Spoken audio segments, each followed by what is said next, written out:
दोस्तों नमस्कार। Colonel Ajay, CEO Ajay astro money group आपसे मुखातिब होता हूँ 7 अगस्त सन 2022। दोस्तों आज के एपिसोड में हम चर्चा करेंगे अरंडी यानी कैस्टर सीड एवं कैस्टर ऑयल के ऊपर। खबर निकल के आ रही है कि जुलाई महीने में 46,000 टन कैस्टर ऑयल यानी अरंडी के तेल का निर्यात हुआ।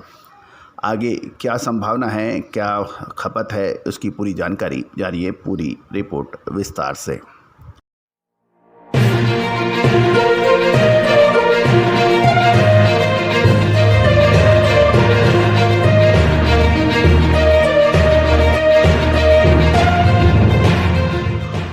दोस्तों नमस्कार।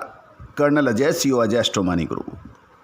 Ajay astro money group 42 commodities पर लगातार अपडेट विश्लेषण देने वाला देश का पहला चैनल, चाहे तिलहन हो, दलहन हो, कपास हो, ऑयल सीड्स हो या फिर मसाला, सोना चांदी, कच्चा तेल, स्टील, कोयला, इन सभी पर विशेष रिपोर्ट आप तक पहुंचाने वाला देश का पहला चैनल। दोस्तों आप मामूली शुल्क अदा करके एग्रो कमोडिटीज़ जीरा, धनिया, गवार सीड, वीट यानी गेहूं, सोयाबीन आदि की रिपोर्ट प्राप्त कर सकते हैं मामूली शुल्क अदा करके। छोटे किसानों के लिए एवं छोटे व्यापारियों के लिए मामूली शुल्क रखा गया है, आप उसके लिए हमसे संपर्क भी कर सकते हैं। आज की इस एपिसोड में हम चर्चा करेंगे अरंडी। गौरतलब है कि अरंडी यानी कैस्टर के अंदर अमूमन माना जाता है कि खाद्य तेल एवं कैस्टर के भाव लगभग समांतर चलते हैं। तेज़ी और मंदी के अंदर दोनों का साथ होता है, लेकिन इस बार कुछ ऐसा देखने को नहीं मिला। खाद्य तेलों में पिछले कुछ सप्ताहों में ज़बरदस्त गिरावट दर्ज हुई, लेकिन खाद्य तेलों की गिरावट के बनस्पत अरंडी यानी कैस्टर के अंदर उतनी गिरावट दर्ज नहीं हुई।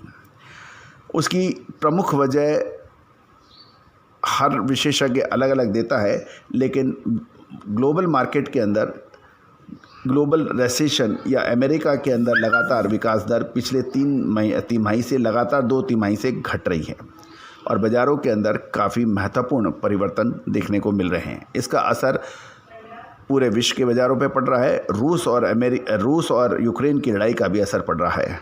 अब इजराइल और गाज़ा पट्टी के अंदर वहाँ भी तनाव की सूचना मिल रही है और साथ साथ चाइना एवं ताइवान के अंदर भी तनाव चरम सीमा पर पहुंच रहा है। इससे बाज़ारों के अंदर अनिश्चितताएं पैदा हो रही हैं। गौरतलब है कि राजस्थान एवं गुजरात में अरंडी के उत्पादक क्षेत्रों के अंदर अच्छी बरसात की सूचना मिल रही है और ये भी माना जा रहा है कि अरंडी के दाम उतने नहीं गिरे हैं जितने दूसरे खाद्य तेल के गिर चुके हैं। अब महत्वपूर्ण यह है कि अरंडी की जो बुआई का जो क्षेत्र है और अराइवल यानी आवक, उसके बारे में क्या है।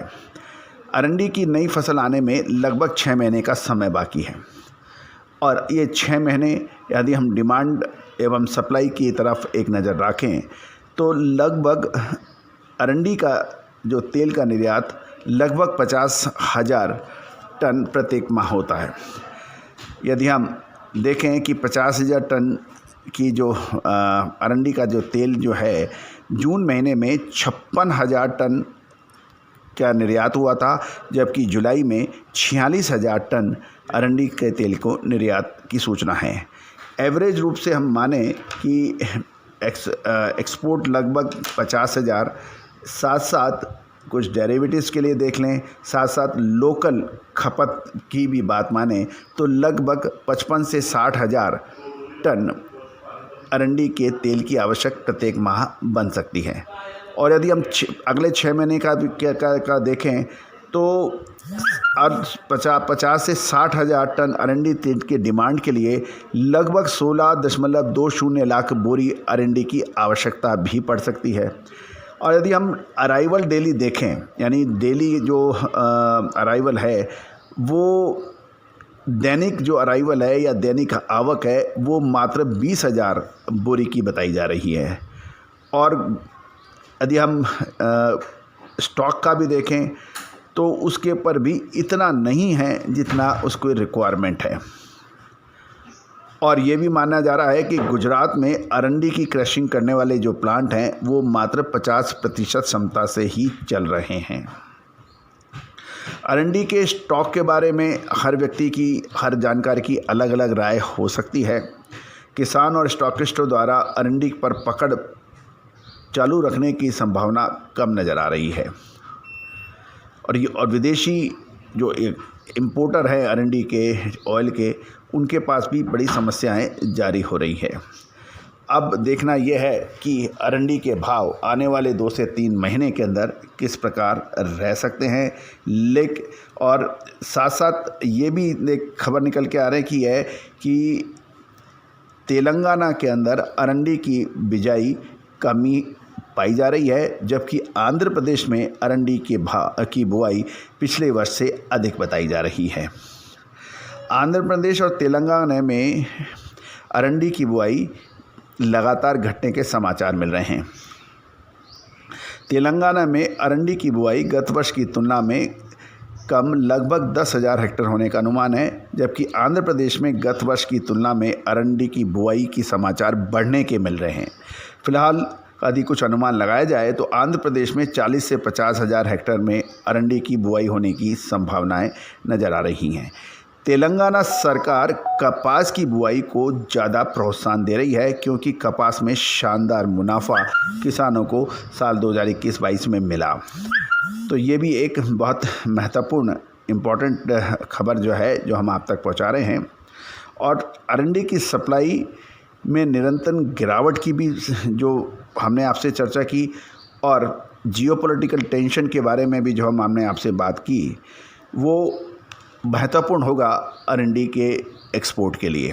लेकिन कुल मिला के अभी तक स्थिति यही है कि कैस्टर सीड में जितनी रिक्वायरमेंट है उसके हिसाब से अराइवल यानी आवक कम पाई जा रही है। अब देखना है कि अरंडी के अंदर आगे क्या समाचार बनते हैं। और आप विशेष रिपोर्ट के लिए, रेगुलर अपडेट के लिए, कृषि उपज के लिए आप हमसे संपर्क भी कर सकते हैं। दोस्तों, गवार सीड, प्याज, सोयाबीन, जीरा धनिया, गेहूं, अरंडी, इन सभी पर के लिए आप हमें सब्सक्राइब भी कर सकते हैं पेड सर्विसेज के लिए। एक और महत्वपूर्ण बात, अभी तक आपने चैनल को सब्सक्राइब नहीं किया है और आप प्रथम बार हमारे चैनल पे आए हैं तो इसको सब्सक्राइब, लाइक करना बिल्कुल ना भूलें। All the very best, good luck, happy trading.